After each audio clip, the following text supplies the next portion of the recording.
actually made a promise last episode that I would open up with the same question. And I realized that that's kind of unfair to the first people who had to answer it because they weren't prepped at all. So I've got a new one, same style, but everyone has to answer. If one had to go, entire body of work, everything that you've seen, heard, touched, how it made you feel, who would it be? Will Smith or Denzel Washington?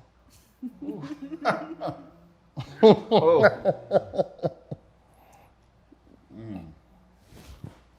I would say I'm more of a movie person, so I would say Will Smith can go. Will Smith has to go? Yeah. Well, I guess they both did movies and shows. Yeah. So Denzel Washington stays. Will Smith goes. Only because he's known for Fresh Prince of Bel-Air, and Denzel is like the movie guy. Guy. In my opinion. Okay. It's okay. I think I agree with what you're saying. Just because Will Smith is a little more, he gives you that 1-2 punch of I'm an actor in the movies. He got the movie thing later on in his career, but he started off with this TV sitcom, Fresh Prince, the comedy. A lot of people didn't know that he was like that funny, and wanted him to do stand-up comedy and things just because he was funny on TV. And we grew up watching that and the culture and seeing it, how he dressed and how he operated. It was just Jordans with no shoestrings. Yeah, it was just an experience growing up. So I'd probably say Denzel. Denzel has to go. Denzel has to go. Woo. And that's hard for me, but Denzel has to go. Denzel has to go. It is what it is. Yeah, I got to keep Denzel. I mean, he paved the road for Will, is all I can say, right? So, and the characters he played have been powerful. Not that Will hasn't followed up with the same, really. I think as it progresses, he's shown more what his acting abilities are from the kind of semi-goofy sitcom guy, in my opinion. The talent, both on and off camera is remarkable. But Denzel is an icon and really humanitarian as well. If not for him, you don't have Will doing what he's doing. So I'd have to keep Denzel in that. Fair enough. That's fair enough. Fair enough. I have to say Denzel's got to go. I know I had somebody. I'm a Will Smith girl. I mean, I love Preacher's Wife. Great movie. Fantastic. But Will Smith, I think like the humor and also his kids have like what they've brought into this world, I think has also been wonderful. That's a good point. Yeah, I think it's been cool to see. I didn't think about that perspective. Yeah, his family, I feel like I followed them a little bit more closely. Denzel, I love. He's done amazing things, but I think Will Smith got my heart. Yeah. You want to change it? I'll tell you one thing. Either of them can make a movie, and I'm watching it. I'll tell you. Will we ever see them in the same film? I mean, that budget would have to be enormous. What would it be? What would the movie be? I mean, I don't know. I have no clue. Epic. Sure. Epic. And I think it'd have to be historic. Yeah. Right? I think it'd have to be a historic movie. Statement piece versus sci-fi or comedy. Yeah, that's what I mean. What kind of movie would we? Yeah, I think it'd have to be like a really historical, relevant, powerful film. Would be awesome. You know, when we talk about, by the way, Will has to stay for me. I don't know if my life is the way it is now without the Fresh Prince of Bel-Air, right? I'm still wearing Jordans sometimes without shoestrings. And I'm 36 years old. Why I'm doing that, I don't know. But yeah, shaped my life. But that's the only reason. Both incredible. You brought up something though, Phil. You talked about history a little bit, right? We can't ignore the fact that we're sitting here today on the 13th of September, right? And 2 days removed from 20 years ago, one of the most horrific attacks in the U.S. affected people. I mean, 48 hours ago, what was going through your mind? I remember where I was September 11th, 2001. I mean, we have to reflect on that. How did you get through that day? Anybody?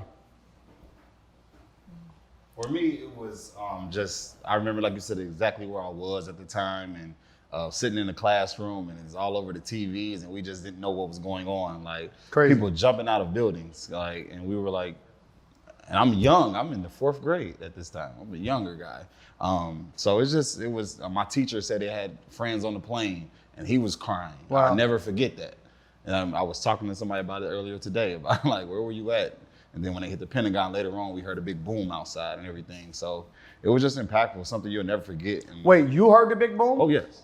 Because you Yes. were where? Oh, I was in Ohio at the time. Okay, yeah. Yeah, I was in the Dayton. Yeah. And we like felt it. We don't know what it was, of course. Right, But sure. later on the news, we found out maybe it was aftermath from that or Unbelievable. aftershock. It was crazy. Just never forget that day in particular, like literally sitting at my desk. I can vision it right now Yeah. how it was. Yep. How about you, Phil? I was on the way to work and then watched the rest of it play out on TV at the warehouse company. And just this past weekend, I had friends that came to Cincinnati that left New York intentionally to not want to be there for the anniversary. 20 years later. 20 Left years New later. York. And both the emotional part and maybe there's a recurrence event. I mean, it's unfortunately kind of ripe territory. You had multiple former presidents and politicians making a presence there. And so to be hosting friends from New York that were trying to really even escape that, the notion of an anniversary or a potential risk associated with it's powerful. Yeah. I mean, still today. Yeah. Yeah, Megan? I was traveling this weekend, and I It's a definitely. hot time to be traveling. Yeah, it is a strange time, and I definitely had some moments where like I had some fear come up around that. But when that happened, I tried to shift into a space of, I know a lot of people were talking about the like heroes that were on that one plane that took it down, and I was just thinking about all of like the love and the outpourings of like coming together that at least for me came afterwards. I was in school as well, and when that happened, our friends were sitting together, we were holding hands, we were expressing gratitude for each other and shifting into that space, which this weekend is what I really, attempted to do. I was with friends. So I think taking that moment to obviously reflect and, really have appreciation for everyone the firefighters and everyone involved and My goodness. reflect on that, but also shift as much as you can into the present and to love and realizing that life is short and you have to really love and respect and tell the people around you how much you care about them. Agreed. Yeah. Annette? Yeah. For me, I mean, back then I think I was like in the first grade, and First grade? yeah, I was like engulfed with like what was going on TV. Like we paused class and I was like, what is going on? And now like this weekend I was like everyone else kind of just reflecting on what happened 20 years ago and how it affects people that I know who lived in New York and they don't live there now, but they've had people affected, their families affected as well, and how they kind of just have been dealing with it. But yeah, just being grateful for life and knowing that it is too short. But we just we move forward and thank God for the next day, a new day. Absolutely. Yeah. Well, you've built a brand revolved around wellness, right? Protecting your mind and your body. Tell us more about that. Dig into more deep into Rooted and your other ventures as well. We'd love to learn. Yeah, thank you. So Rooted, I first opened Rooted 6.5 years ago here in Cincinnati. And 6.5 years ago, and you have 5 locations. I need to read the book. Oh, thank you. Yeah, no, it hasn't, all been easy. But when I first came back to Cincinnati, there weren't that many, health-centric restaurants. So I'd lived in New York for a while and felt like coming back to Cincinnati and doing it would, actually make a difference. In New York, there were lots of smoothie bars, juice bars, etc. But in Ohio, we have such amazing farms. We have access to incredible food. So finding a way to really offer that to the community has been really cool.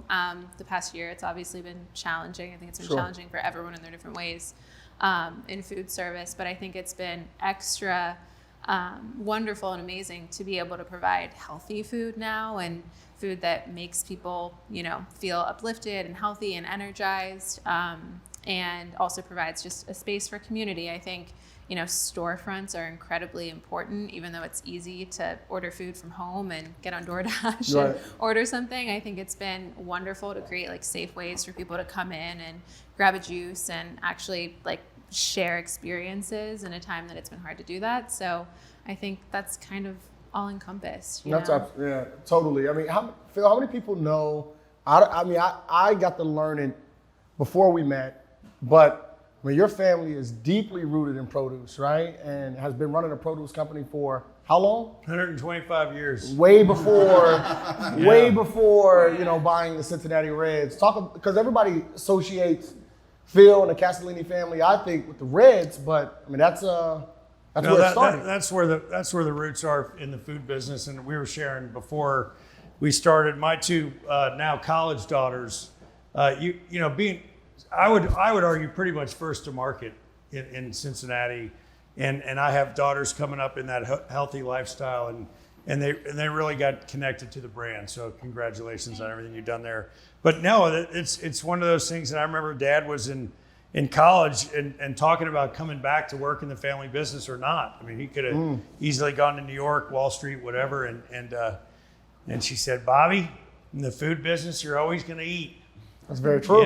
So I think that's been a blessing is to watch that industry evolve. I mean, there's been a lot of consolidation. There's been a lot of, pivoting into value added and convenience and fresh cut and everything else. So it's been an evolution over the 125 years, but it is one of those things that connects community, and we're happy to be a part of that. Yeah.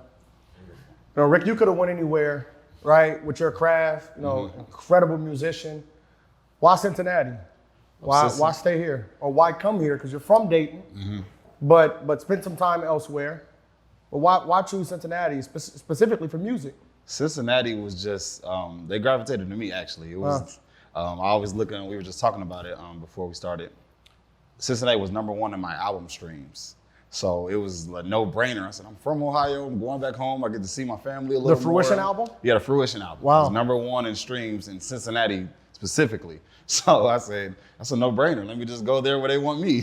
They listening to me, and it's been nothing but greatness, blessings since I've been here. Cincinnati has literally wrapped their arms around me, and I love every minute of it. I'm thinking about staying. Yeah, you should stay. Right. Funny story, the first time I met Rick, I met Nostalgia, which is an incredible jazz and wine establishment here in Cincinnati, right on Vine Street, around the corner.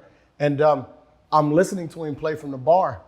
I mean, that dude's good, man. And then I go to use the restroom. I come out of the bathroom, and he's on one knee in the crowd, right, serenading this group of women. And I'm thinking to myself, oh, he's gonna make it. Yeah.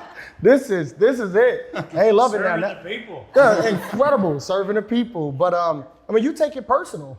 They'll have to. You take it personal. Have a lot of to. people don't. How many people know you're a DJ? Not a lot. Yeah, you didn't know Not a I knew lot. that. Not a lot. I try to keep busy. I'm a full-time musician, so I try to use all my talents and support myself, and it's been great so far. The journey is not over. The book's not finished being written, but I'm having a great time doing it. That's a vibe. I feel like people are enjoying what I'm doing, so that makes me even happier. I've always known I wanted to perform. I've always wanted to make people's day better, make people feel better. I know it sounds cliche, but that's really how I think. When I perform for you, I feel like you get something out of it. You take a piece of me with you. So that's why I love it. That's why he saw me on one knee. Seriously, it was they were going crazy. I'm like, what is going on in here? Yeah. Fans love you. Yep. I love it. Exactly. I love it. Performers. Yes. You are, the ultimate performer. I remember the first time watching you compete, I was already gone from University of Cincinnati, but you were there. And I want to talk about your decision to come to Cincinnati. Well, I know Columbus, right? Yeah. But it was just unbelievable.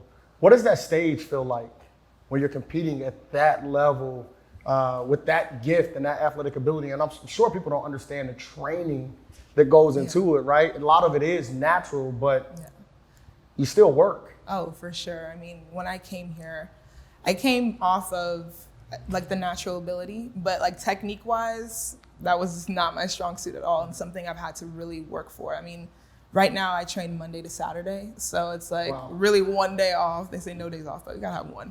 But still, like it's a grind every day.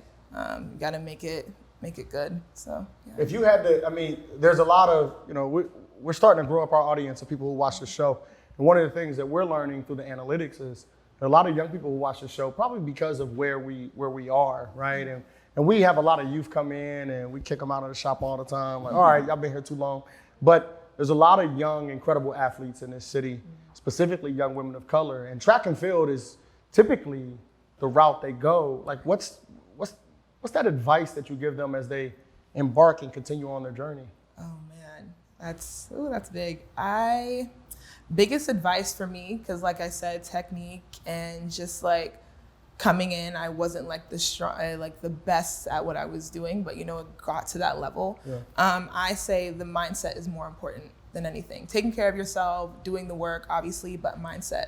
I feel like athletics, whatever you do, is like 90% mindset. And the rest is how you take care of yourself.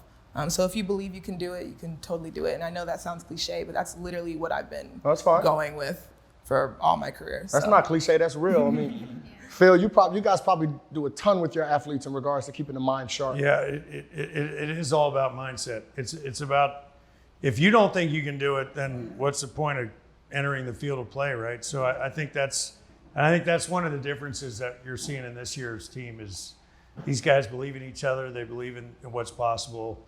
They've got the talent there. We got to put it all together in a sequence that gets us there. But it's been an exciting evolution, and I think that is the difference, right? Is that confidence and that swagger? It has to be part of it.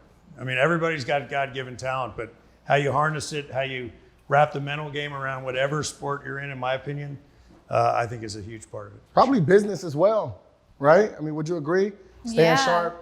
Yeah. Figuring ways to be innovative. Yeah, for sure. I mean, also, when you're leading teams of people, the same way as if you're a coach or you're on a team, your energy is felt by everybody. So I think like for you to stay mentally in a space of clarity and energized and leadership in the right direction, everyone feels that. And that impacts everyone around you and helps everyone, like it uplifts everyone. Yeah. So.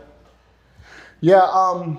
I want to dig a little bit into the state of the city, right? We all love this place. I think that's evident. We're building businesses here.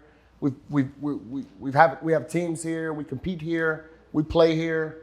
We've got, it's a lot going on, right? One of the main things I've been doing is trying to retain talent, right? Keeping a Rick here when he sees an opportunity in a Los Angeles or Chicago, right? Big music cities. I'd like to talk a little bit about the identity of our city, right? Phil and I, we talk about this every 2 weeks, literally, in a meeting. And how you see our city now and how you see our city moving forward, whether that's music related, whether that's sports related, business, the culture of our city. I tell you, I see our city as a very hardworking town. I think we've been painted over the past 10, 15 years as a tech town. Right? And we've dumped millions of dollars in resources into technology, and we're the Midwest version of Silicon Valley. And I'm okay with that, but I also think this town breathes culture, it breathes art, it breathes music, it breathes those who want to create really, really cool things. I think we're a hidden city. How do you guys view it? I mean, I think it's an incredible city of community. I've felt especially from a business perspective, there's been other cities I've lived in where it almost felt more competitive. And I feel like here I felt a really strong sense of community over competition, like people cheering you on, really wanting you to succeed. In food service especially, I just feel like so many business owners, chefs are just supportive and welcoming and excited to see new ideas, new concepts. Like there's so many more plant-based options popping up everywhere, which makes me so happy. Which is weird. You say that, Megan. I agree, but there are some people who come here and they're vegetarians and they say this is the worst place to be. I still think they think of us as a pork and ghetto town versus the new wave of things. Yeah.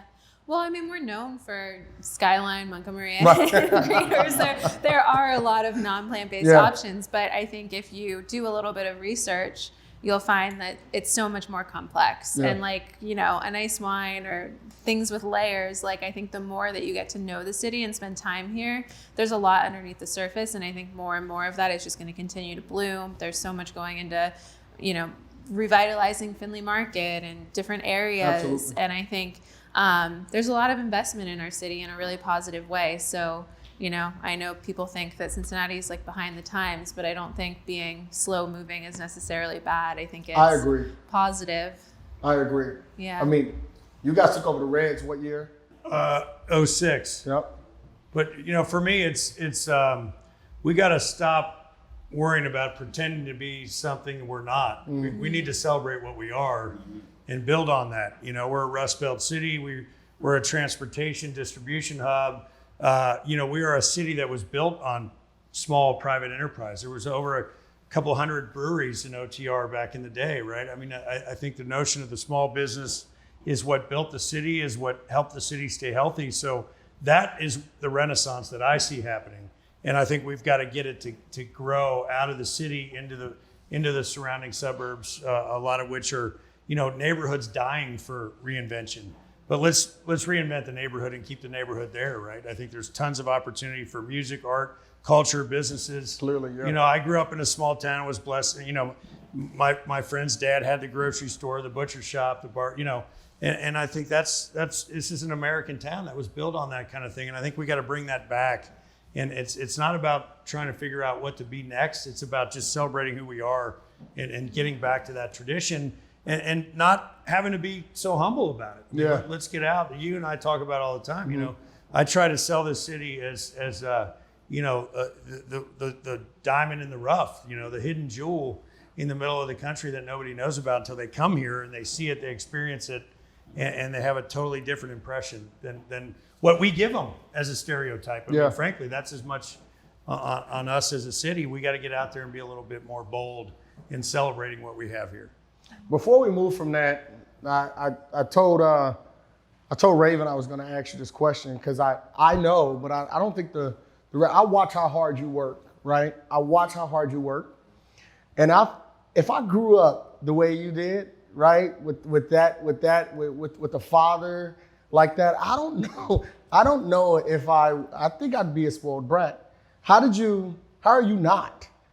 What was going on at the dinner table with the Castellini family? Yeah, well, you can thank Dad for that because that was about humble and stay humble and serve community and I think the multi-generation, again, I would represent fourth gen for the family enterprise, and I think there's a lot of legacy that goes with that, most of which was surrounded on work ethic and again, our view of the Reds is the stewardship of a community asset, and that was modeled, by my parents, giving back to the community, staying involved in all of it, arts, culture, zoo, nonprofits, and so I was blessed to be very blessed. Yeah. But I was also blessed to be given the vision of community and a work ethic that allows me to continue to try to do that.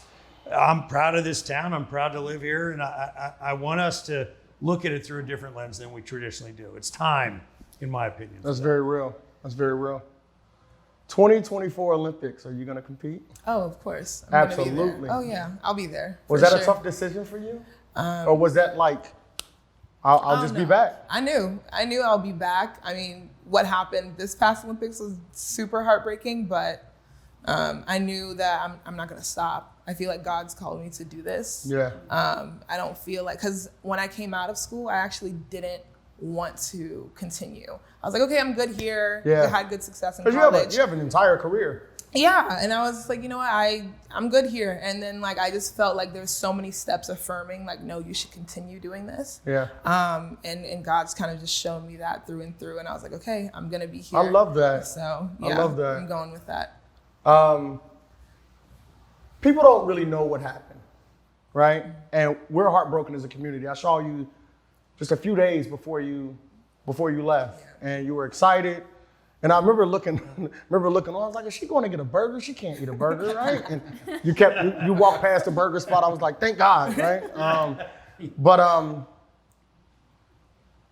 you want to talk about it at all? Sure. I'm crying less. So basically what happened is got to the Olympics, got to Japan, and our administration I'm on the Nigerian team. The administration told us that we're at risk to be ineligible to compete. Not at any fault of our own, just on the federation that they didn't get us testing, and we didn't know. And there's a lot of layers to this. Sure. But basically, Nigeria is an A federation, which means there's 10 other countries in that federation, meaning they have to have at least 3 tests out of competition, 21 days apart at least, and that's 10 months prior to the Olympics. And Nigeria got switched to that in 2020. We didn't know about that. The federation, they claim that they didn't know about that, but we're not going to let that go. And it was on their end to get us the testing, get us the all of that stuff that just goes into it. And they didn't, and they were trying to scramble last minute. we didn't understand why they weren't telling us things until literally when we were in Japan. And all of us who had prepared for years, just kind of that dream kind of taken right from under us. So it was pretty devastating for sure. But we moved forward, and I know I'm not done. But that's what happened. Yeah. That's crazy. It's not like you can just go compete next season. Right. Right. It is luckily it's 3 years and not 4 years, right? But good for you. Yeah. We're behind you. We want you to Thank compete you. again. Thank you. And, And World Championships is next year. Oh, that's so true. We'll be in Oregon. So I'll still be competing. There's still major things I mean, going you are on. a national champion I already. mean, So. it's a little something. But that's what's up. Next one's in LA though too, right? Oh yeah, I think 2028, I believe. After After Paris. One after one Paris, after. Los Angeles. Yeah. You'll be at both. I'm counting on you being at both. Phil, man, look. So Rick walks in right after Phil. He's got a Dodgers hat on, right? Oh. Phil's like, what is going on? But anyway, Keeping my head up the whole time. If you give me a heads up, I'd come with some merch. Totally missed it. look, we have some kids that work out of the shop in the gallery, Rick, during the summer, and they go to the School of Creating and Performing Arts. One of them actually plays the sax.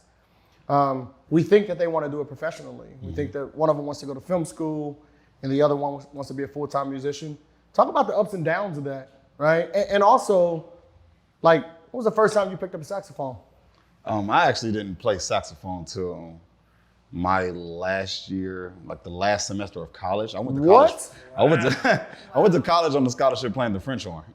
Seriously? Yeah, so I knew that the saxophone was the mecca of instruments, performance-wise, live. And just people love to gravitate to the saxophone. So I picked it up literally in the last semester in college.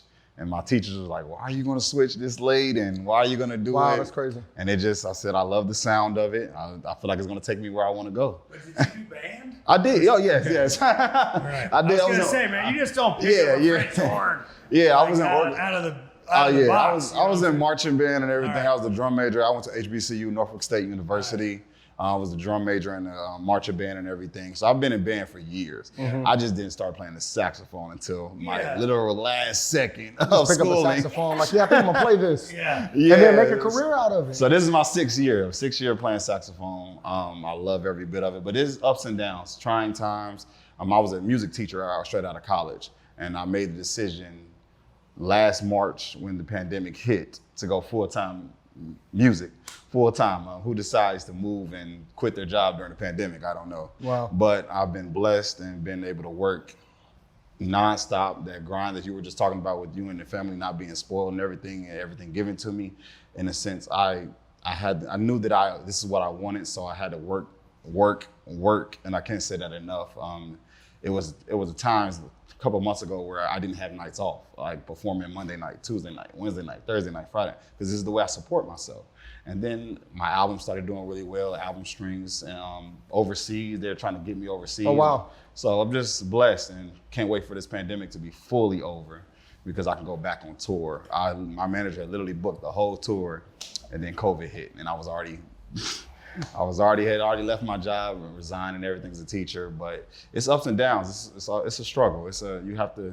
It's not meant for everybody, but anybody, if you have that willpower, that fight to do it, you can do it. It's just like anything else, like a business, like training. You say like no days off, but you need 1 day off to rest.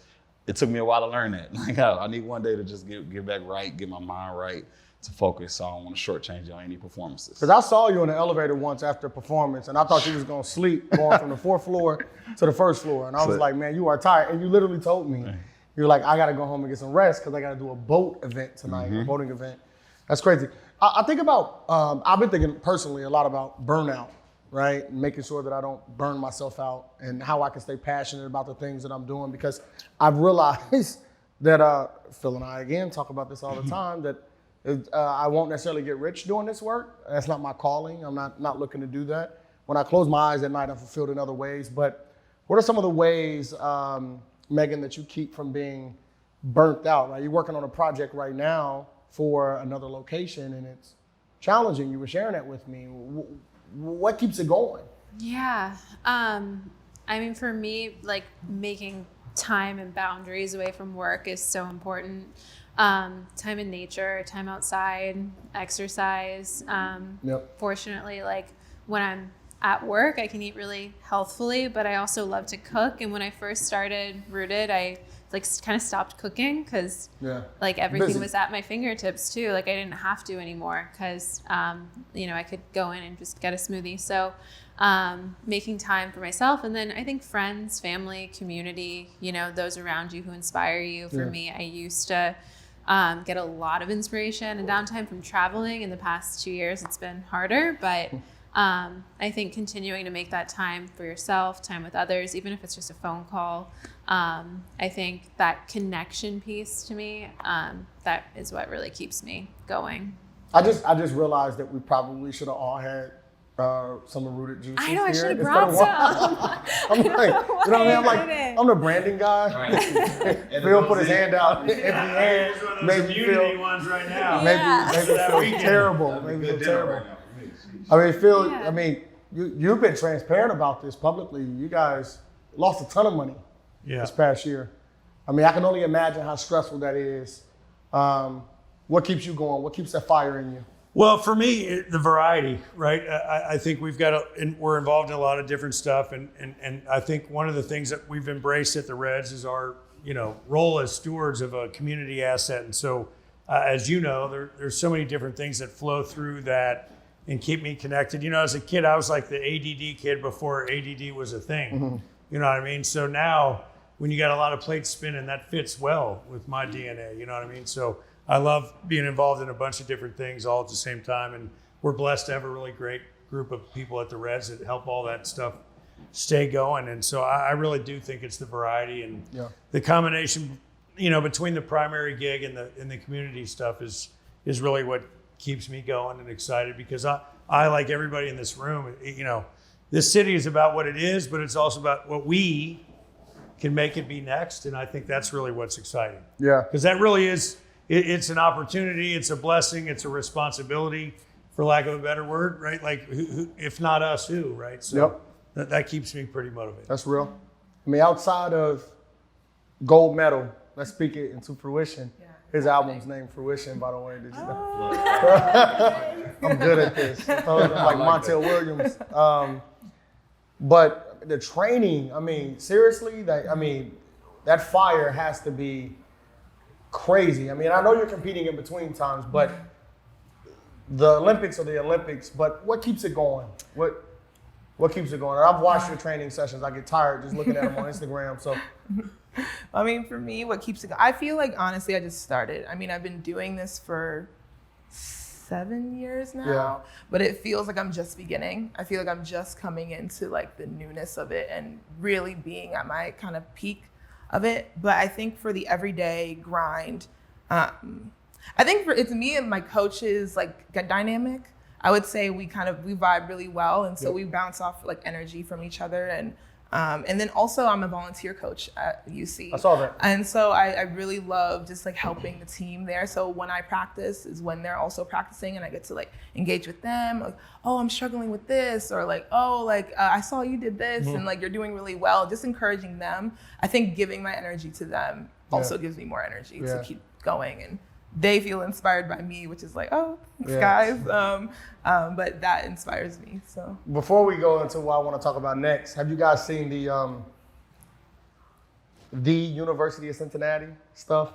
UC's ranked higher than Ohio State right now, right? No, I didn't So know Ohio that. State's number 9 in the country. Ohio State took a loss to Oregon, and UC fans are going crazy. Have you seen it? No, I'm surprised that you haven't seen it. It's all over the place, and they're calling the University of Cincinnati. Oh, that's funny. The last time we played, it was like we won like 50-87. I say we, even though as a UC alum, I'm with the guys. Yeah. I'm with the guys up north. And you're from Columbus, so are you a Ohio State fan or a UC football fan? I'm a UC football fan. I'll say that just because Ohio State didn't recruit me. So Oh, they didn't recruit No, you? they didn't. How did that happen? They're lost. That doesn't make any sense at all. That's wild. That's wild. And your family's from where? Nigeria. Nigeria. Yeah. Okay. All right. Phil, I want to talk to you a little bit about this. You are incredibly supportive of Black and brown communities. I came to you under a year ago with the vision to bring a few thousand people into the footprint that you guys have, owned for a long time with opening day and the legendary opening day festivities. And you helped me turn all the lights green. Talk about your passion behind putting your money where your mouth is and bringing your resources to the table and why that's so important to you. Again, I think that's the foundation on which we got engaged with the Reds. Like, what can that community asset do to bring community together? That's one of the beautiful things about sport in general, right? Is how we can bridge communities together that might not normally gravitate around a common interest like sport. And so you have to take full advantage of that. But at the end of the day, we're ultimately also just way into anything that's positive Cincinnati in general. And I think the only way you have a future vision of Cincinnati that's different from our past, celebrating the good part of the past, but trying to also change the cycle. You know, we've had a racial tension here it's just time. Brutal. It's just time to turn the page on. And I think the more ways that we can engage people in this community to embrace the community that we're all in versus looking at it like we're somehow looking at it from two different sides of a door or what have you, or a river for that matter, if you want to think regionally. And so I think that's what it's about for us. So any way we can engage to bridge that gap, to bring community together, we're all in. And as you know, you come to us, you know, having already done what you've done, we want to connect with partners like you that are going to get stuff happening, not just talk about things happening. And so we're behind anybody that's got that kind of initiative. I think you got to have the future vision of it. And you and I've talked a lot about, I think our work in the community, in diversity, and our work in the Gen Z space is the same work. My kids, my teenage, now college kids are gravitating to arts and culture that content's being created by the diverse community. And that's the bridge. They don't see color the way we did or the generation before us did. And I think that's the lane we should go in and build on, because I do think we have an opportunity to change the paradigm, turn the page, and really have a future vision of this city that's more inclusive, more collaborative, more celebratory. Let's not be humble, let's be proud, but let's be proud because we have something to be proud of. Facts. And working through racial tension is one of those things that we can build upon if we can figure out as a community how to collaborate and get that done. Yeah. And that's why you and I have gravitated to one another, because you're getting things done. You're not just talking about doing things. And that's what we're all about. I appreciate that. And we got some good people behind us. Did you guys growing up, did you celebrate Juneteenth? Yes. No, I You didn't. celebrated it. Yes. We had in Dayton, we had an actual festival. We had a event, Juneteenth festival and started celebrating it at what age? Young? Yeah, not young, but I well enough to remember, like maybe teens, like 13, 14 is like I was in community drill teams and everything. We went to play drums at the festivals and everything. So I knew about Juneteenth for a while. See, I really learned about it in college. When did you really? In college too. Wow. Yeah. So literally probably like 4 years ago, I Yeah. would say. Yeah. Yeah. Megan, were you aware of Juneteenth and all it meant before it recently became a federal holiday? I wasn't. Yeah. No, probably 2 years ago. I think some people think that that's limited to like people who are not of color, but it's not. It's really not. It's just it's something that we haven't discussed. I only mention that because we're rounding out the summer here, and that was huge. I mean, next year it's a federal holiday, and moving on forward from that. And we did some pretty incredible things here this year on the banks with the helps of the Cincinnati Reds and some other partners. But that's interesting. What are you guys watching on television right now? You watch any shows, any series? I watch a lot of concerts, but You watch concerts? Yes, concerts a lot. I'm always studying. I'm a Okay. student of my craft. Student of the game? Yeah, I'm always watching concerts, but on my leisure time, like we talked about taking a break, taking rest, I've been watching Manifest on Netflix. Man, I heard that's good. I was on my way from a flight back from Denver 2 weeks ago, and it was 827. And if it was 828, I don't know if I would have got. I don't know if I would have really got on it. Has Right. anybody else seen Manifest? No. It's Oh, incredible. incredible. You gotta watch it. Incredible. You seen it? The You heard first about it? couple until it lost, and then I didn't. Yeah. Yeah, it loses If you don't stay into you gotta it, stay you into it. lose It loses you for a second, so you got. It was I've just so been many like reviews. Billions in Yellowstone. Billions is Yeah, crazy. That's some crazy. That's like big city stuff. Yeah, you know. yeah. So I like to funds. feel like I'm under the radar here. Favorite character on Billions? Oh man, that's probably the female psychiatrist. Oh yeah, what is I can't remember her name, but she's the awesome. wife to the other main character? Yeah, to the right. To the lawyer, the wife of the lawyer that works Wendy. for Axe. Yeah, Wendy, that's her name. she's just bad to the bone, I think. So she's probably my favorite. My guy is Mike.